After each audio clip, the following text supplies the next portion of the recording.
pretty solid gains. N Jayakumar is now with us. He's Group CEO and Managing Director at Prime Securities. Jakes, good afternoon. Great to have you with us here. Thanks very much for your time. You know, let me, a slightly convoluted question, if you will permit. You know, you got this Springboard initiative, right? And you are, I know for a fact that you are working with so many smaller companies, startups and the like across a range of industries. Could you use, your read-through across those businesses to look at, I mean, I'm sure that throws up ideas in the listed space as well, right? At the end of the day, the listed space is much more liquid, etc., maybe higher valuation. But anything you can kind of sort of, share, cross-linkages, any ideas you found, any segments which are very exciting in the private markets, maybe you found a play in the listed space? Go on. So I'll tell you, for instance, the FMCG space, it's been a sector that we've pretty much ignored in the listed space. But if rural consumption is indeed coming back, some of the companies that we're raising money for are actually well dovetailed and networked into the rural demand segment. So while consumption itself, as I said, has been expensively valued in the secondary markets, it's possible, and we've not even had growth. So you have many of the multinationals now quoting at 40, 50 times like they've been, but growths are in low single digits. If you just move to the unlisted space, you'll find a lot of very good opportunities at 2 to 3 times top line, growing at 30 to 40%, and occupying a niche which one fine day will end up in them getting consolidated and being bought into by some of the big guys. Because in the 0 to 50 crore kind of range, there aren't too many product categories that are being nurtured by the existing, the bulge bracket FMCGs, if you will. So that's one space we kind of like, where in order to make up for the growth that they lack in the as listed companies, they're able to acquire small niches or small slivers of markets and are able to do so with high growth, which is hugely beneficial for them. They're also cash rich, many of the FMCG plays.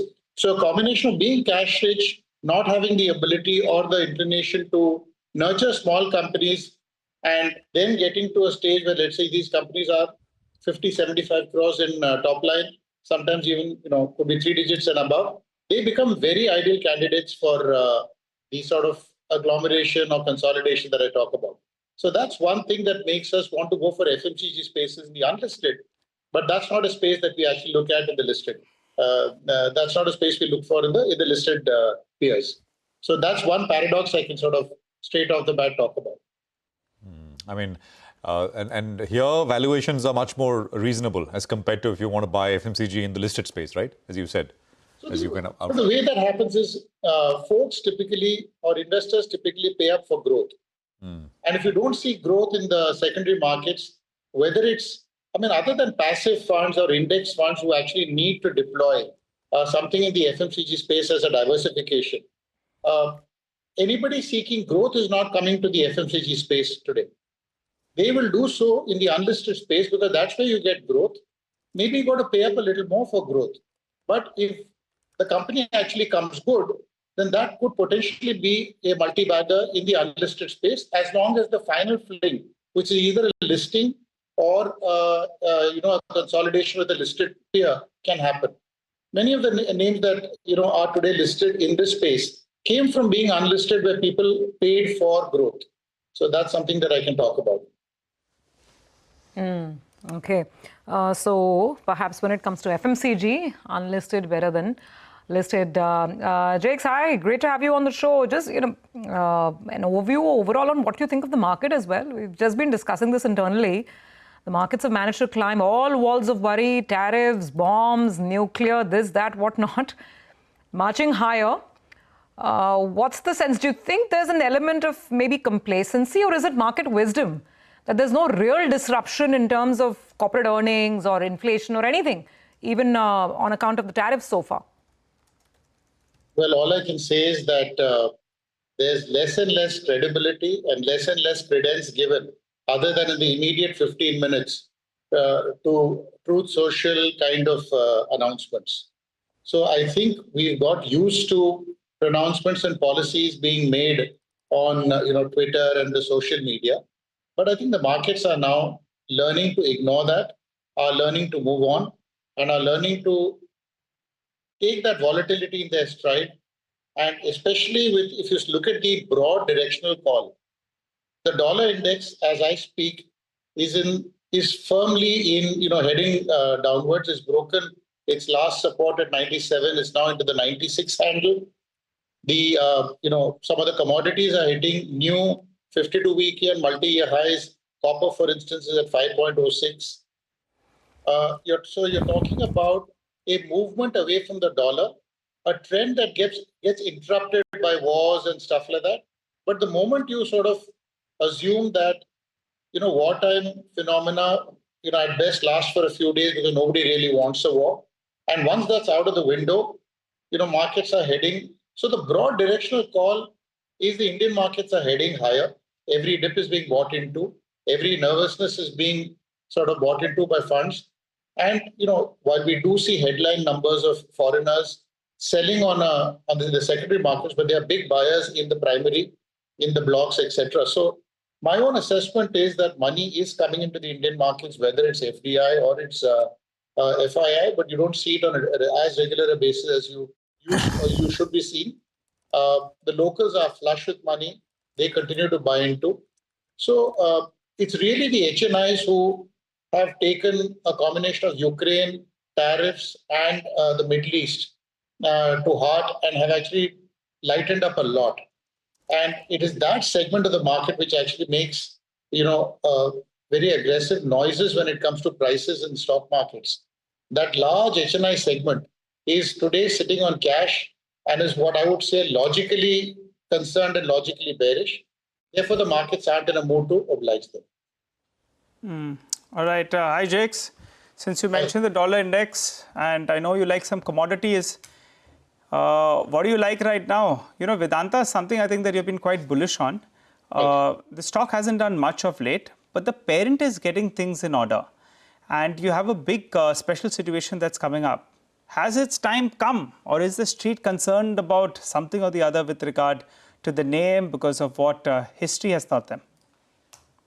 I don't like to talk about specific stocks, but one of the things about special situations is today the market cap of a large player like Vedanta will get fragmented into 4, 5, 6 different pieces. When that happens, it's possible that a number of institutional folks may actually find that it is dropped away from the radar of meaningfulness, if you will, and therefore many of the pieces will come up for sale. So while you say it's an important piece and it can generate value, but this is the kind of stock which HNI should savor, because the value of individual pieces will be significantly more than the composite whole today. The thesis is not wrong, except the buyers would be HNI and family offices, and not so much, or individual folks who want, let's say, people want an exposure in copper, somebody wants an exposure, let's say, in metal, somebody wants an exposure in,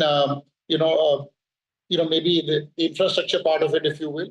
So it's not as though this is a straightforward slam dunk of a situation for institutions, but certainly for HNIs with high dividend, the parent getting its act together, etc. And it must be, taken with the disclaimer that I would or could possibly have an interest. But this is more a discussion, not so much in Vedanta, as the space it is in is actually well linked to a dollar weakness. But the space it is also in is important from a perspective that people who like metals could come into this, and this hasn't performed. So from all those perspectives, it's great. But the demerger itself has some inherent issues of market caps post the individual pieces getting listed. And though in the last 1 year, it's showing that the stock actually hasn't moved, they've given dividend of around 40 rupees. So you need to take that into account as well.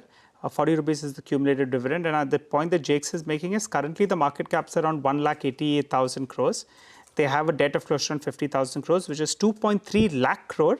And the estimates throw up that on a consolidated basis, they'll do a EBITDA of around 45 to around 48,000 crores, which means the stock is available a little south of around 5 times EV upon EBITDA, which is relatively cheaper.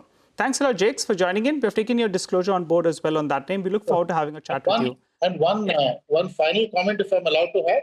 Yes, please. When I got into this, I think I heard Prashant talking about a good-looking screen. I was almost blushing when I said thank you, and I realized he wasn't talking about me. Oh, that's but Jakes, you're on screen. We're on half split screen. I can say it now.